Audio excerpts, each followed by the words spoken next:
Halo teman-teman semuanya, pasti pernah kan merasa bingung waktu nulis skripsi atau tugas akhir?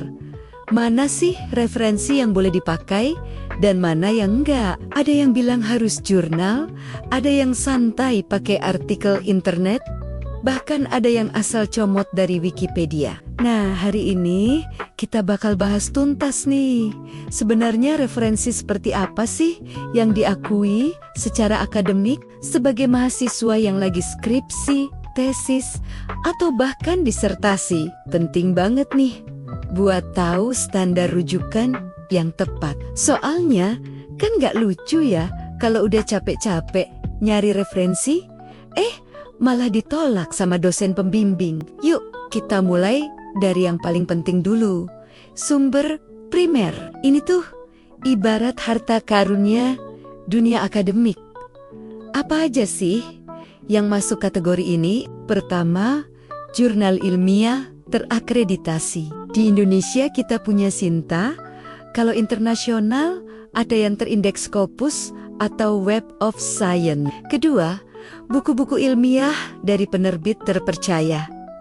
Apalagi kalau penulisnya emang ahli di bidangnya. Ketiga, proceeding konferensi ilmiah. Dan jangan lupa, laporan penelitian resmi dari lembaga kayak BPS, WHO, atau Bank Dunia juga masuk kategori ini.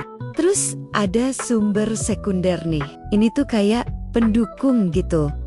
Misalnya artikel dari media massa atau portal berita. Boleh dipakai kok, tapi ya pilih-pilih juga. Kalau buat data faktual kayak angka inflasi atau peristiwa sosial, ini oke-oke aja. Website resmi, lembaga pemerintah juga bisa banget. Contohnya BPS, Kemenkes, atau Bank Indonesia, atau BI. Bahkan laporan tahunan perusahaan juga valid.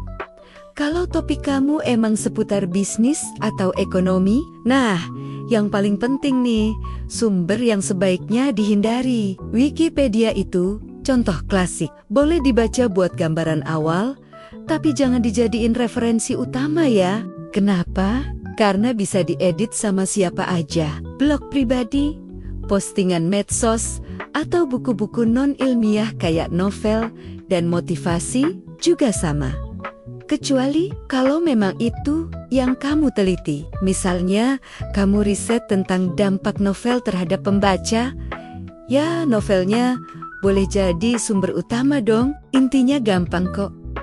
Pilih referensi yang kredibel, nyambung sama topik kamu, dan yang terbaru. Dengan gitu, tugas akhir kamu bakal punya bobot akademik yang kuat. Bukan cuma asal jadi. Nah, gimana teman-teman? Udah lebih jelas kan? Soal referensi yang boleh dan gak boleh. Kalau video ini membantu kamu yang lagi berjuang dengan tugas akhir, jangan lupa kasih like ya. Tulis juga pengalaman atau pertanyaan kamu di kolom komentar. Iya, subscribe channel ini biar kamu gak ketinggalan tips-tips akademik lainnya yang pasti bakal berguna buat perjalanan kuliah kamu. Makasih banget udah nonton sampai akhir. Semoga referensi kamu makin mantap dan tugas akhirnya cepet kelar dengan hasil yang bikin bangga. Sampai ketemu di video selanjutnya.